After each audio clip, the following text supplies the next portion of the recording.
ഞാൻ കുറച്ചു മുമ്പ് CM-മായി സംസാരിച്ചപ്പോ കേന്ദ്രമന്ത്രി കൂടി ഇൻവോൾവ് ആയതുകൊണ്ട് വേറെ ഒരു മാർഗവുമില്ലെങ്കിൽ ടെററിസ്റ്റുകളുടെ ഡിമാൻഡ്സിന് വഴങ്ങിക്കൊടുക്കുക. എനിക്കതിനോട് യോജിപ്പില്ല. നമ്മളൊരു കീഴ്വഴക്കമുണ്ടാക്കിയാൽ നാളെ അത് വീണ്ടും ആവർത്തിച്ചെന്ന് വരും. ഇന്ന് 4 മയക്കുമരുന്ന് കള്ളക്കടത്തുകാരുടെ കാര്യത്തിലാണ് സംഭവിച്ചത്. നാളെ ചിലപ്പോൾ ഒരു കൊലപാതകയ്ക്ക് വേണ്ടിയായിരിക്കും. നമുക്കുണ്ടാകുന്ന ഒരു പരാജയം പല ഭീകരന്മാർക്കും ഒരു പ്രചോദനമാകും. ടു ബി വെരി ഫ്രാങ്ക്, 1% പോലും എനിക്ക് അതിനോട് യോജിക്കാൻ കഴിയുന്നു. ഇതൊരു പരാജയമാണ്, കീഴടങ്ങലാണ്. നെവർ, ഒരിക്കലുമല്ല. ഒരു വിട്ടുവീഴ്ച, അതും ആർക്ക് വേണ്ടി? നിരപരാധികളായ ഒരു പറ്റം മനുഷ്യർക്ക് വേണ്ടി. ആ ഭീകരന്മാർക്ക് മനുഷ്യത്വത്തിന്റെ ഒരു അംശം പോലും ഇല്ലെന്ന് അവർ പ്രൂവ് ചെയ്ത് കഴിഞ്ഞു. അങ്ങനെയുള്ളപ്പോ നമുക്കെന്താ വേറൊരു പോംവഴി? ഇല്ല സാർ, അതുകൊണ്ട് തന്നെ അങ്ങ് പറഞ്ഞതിനോട് 100% ഞാൻ യോജിക്കുന്നു. ഇതൊരു പരാജയമോ കീഴടങ്ങലോ അല്ല. ഈ വിട്ടുവീഴ്ചയെ ആരും ദുർവ്യാഖ്യാനിക്കുമില്ല. കൂടാതെ തടവുകാരെ വിട്ടുകിട്ടിയാൽ ഉടൻ സമർത്ഥമായി അവർക്കെതിരെ ഒരു കെണിയൊരുക്കുക, സർവശക്തിയും ഉപയോഗിച്ച് അവരെ എതിർക്കുക. Even if we have to kill them. സാറിന് തെറ്റുപറ്റി. വളരെ സമർത്ഥമായിട്ടാണ് ഈ ഗ്രൂപ്പ് കിഡ്നാപ്പിംഗ് ഓർഗനൈസ് ചെയ്തിരിക്കുന്നത്. നമ്മൾ ഒരുക്കുന്ന കെണിയിൽ വീഴാൻ മാത്രം മണ്ടനല്ല ചാൾസ്. അയാൾ രക്ഷപ്പെടും, അതെനിക്ക് ഉറപ്പുണ്ട്. ഇതിങ്ങനെ ഒരു തീരുമാനമാകാതെ നീണ്ടുപോയാൽ? പല രാജ്യങ്ങളിലും ഇതിലും ദുർഘടമായ സാഹചര്യങ്ങളിൽ ഹോസ്റ്റേജസിന് ഒരു പോറൽ പോലും ഏൽക്കാതെ ഇതിലും വലിയ ഭീകരന്മാരിൽ നിന്ന് രക്ഷപ്പെടുത്തിയ സംഭവങ്ങൾ നമുക്കറിയാം. പക്ഷേ അതൊന്നും സ്റ്റേറ്റ് അറ്റാക്കുകളായിരുന്നില്ല, കമാൻഡോ ഓപ്പറേഷൻസ് ആയിരുന്നു എന്ന് മാത്രം. ശരിയായിരിക്കാം, പക്ഷെ നമ്മുടെ ഫോഴ്സിൽ അതിനെ പറ്റിയ ആളുകളുണ്ടോ? ഉണ്ടായിരുന്നു, പക്ഷെ ഇന്നില്ല. വേണമെങ്കിൽ അയാളുടെ സേവനം നമുക്ക് ആവശ്യപ്പെടാം. അങ്ങനെ ഒരാളുണ്ടായിരുന്നു. ആരാണ് അയാൾ? Who the hell is he?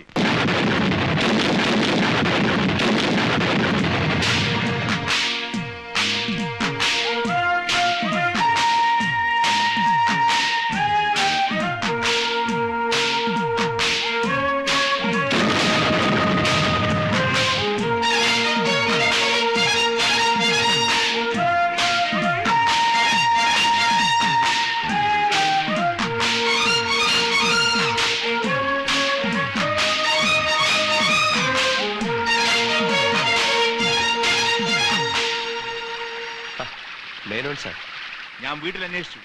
അപ്പോഴാണ് southern explosives and mining corporation managing director ഇപ്പോൾ ഓൺ ഡ്യൂട്ടിയിലാണെന്ന് അറിഞ്ഞത്. നേരെ ഇങ്ങോട്ട് പോകും. ആരെങ്കിലും പറഞ്ഞു വിട്ടിരുന്നെങ്കിൽ ഞാൻ അങ്ങോട്ട് വരുമായിരുന്നല്ലോ. ആരെയെങ്കിലും പറഞ്ഞു വരേണ്ട കാര്യമല്ല, അതുകൊണ്ടാണ് ഞാൻ നേരിട്ട് വന്നത്. എനിക്ക് കുറച്ച് സംസാരിക്കാം. നമുക്ക് വീട്ടിലേക്ക് പോകാം സാർ. ഡിപ്പാർട്ട്മെന്റിലെ കുട്ടി ദൈവങ്ങൾക്കും വലിയ ദൈവങ്ങൾക്കും സുഖം തന്നെയാണോ സാർ? കരക്കാരെ കൊണ്ട് ജോലി ചെയ്യിപ്പിച്ച് ക്രെഡിറ്റ് കീശയിലാക്കുന്ന ഏർപ്പാട് ഇപ്പോഴും തുടരുന്നുണ്ടോ? എന്നെ പോലെ അപ്പാവികൾ ഇപ്പോഴും ആരെങ്കിലും കാണും ഡിപ്പാർട്ട്മെന്റിൽ. താനതൊന്നും മറന്നില്ലേടൂ? എങ്ങനെ മറക്കാൻ? ഇമ്രാൻ,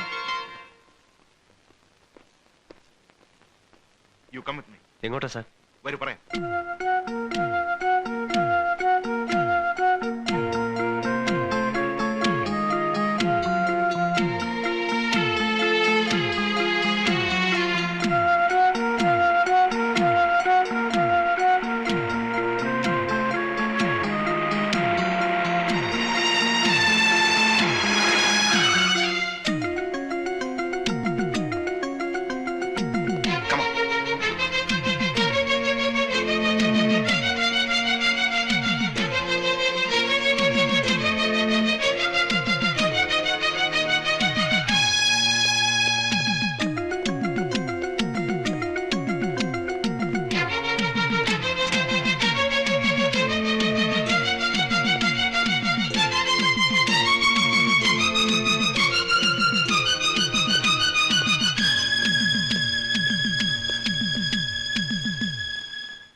കെട്ടിയിട്ടിരിക്കുന്നതിൽ ഒരാൾ ഈ ഷിപ്പിന്റെ ക്യാപ്റ്റനാണ്, മറ്റേയാൾ first engineer.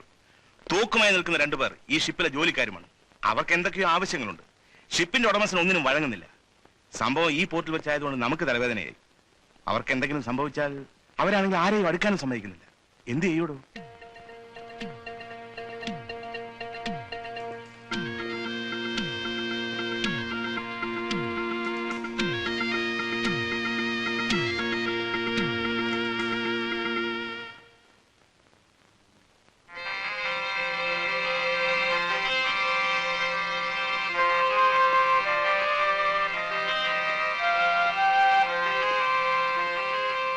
Hello.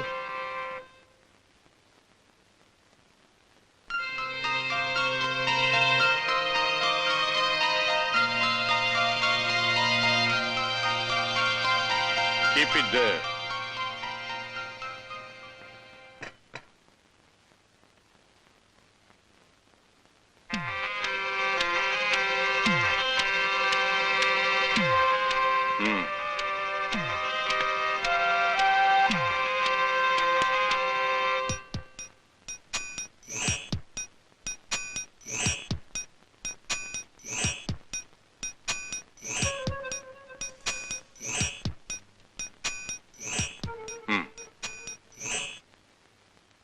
Taste it.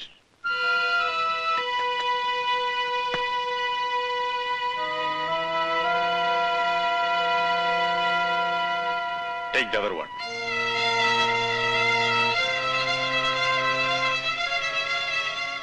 Take the chicken also.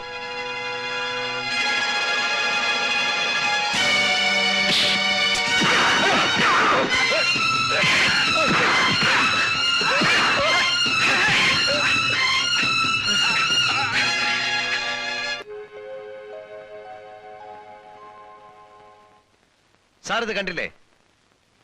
പത്രത്തിൽ പടം വരണം എന്നൊക്കെ ഒരു കാലത്ത് എനിക്ക് ആഗ്രഹമുണ്ടായിരുന്നു. ഇന്നില്ല സാർ. പക്ഷെ വല്ലവരും ജോലി ചെയ്തതിന്റെ ക്രെഡിറ്റ് സ്വന്തമാക്കാനുള്ള അമ്മായിയപ്പന്റെ മരുമകന്റെ ആഗ്രഹം അത് കുറച്ച് കടന്നുപോയി. അതെ സാർ, IG കൂടി അറിയാതെ ഇങ്ങനെ ഒരു ന്യൂസ് ഇതിൽ വരില്ല. പോട്ടെ ഇമ്രാൻ, പൊന്നിൻ കുടത്തിന് എന്തിനാടോ പൊട്ട്? വേണ്ട വേണ്ട, ഇങ്ങനെ പറഞ്ഞ് സാർ എന്നെ സൂചിപ്പിക്കുകയൊന്നും വേണ്ട. ഇമ്രാൻ, എന്താ സാർ? എന്താ സാർ? ഒന്നുമില്ല ഇമ്രാൻ.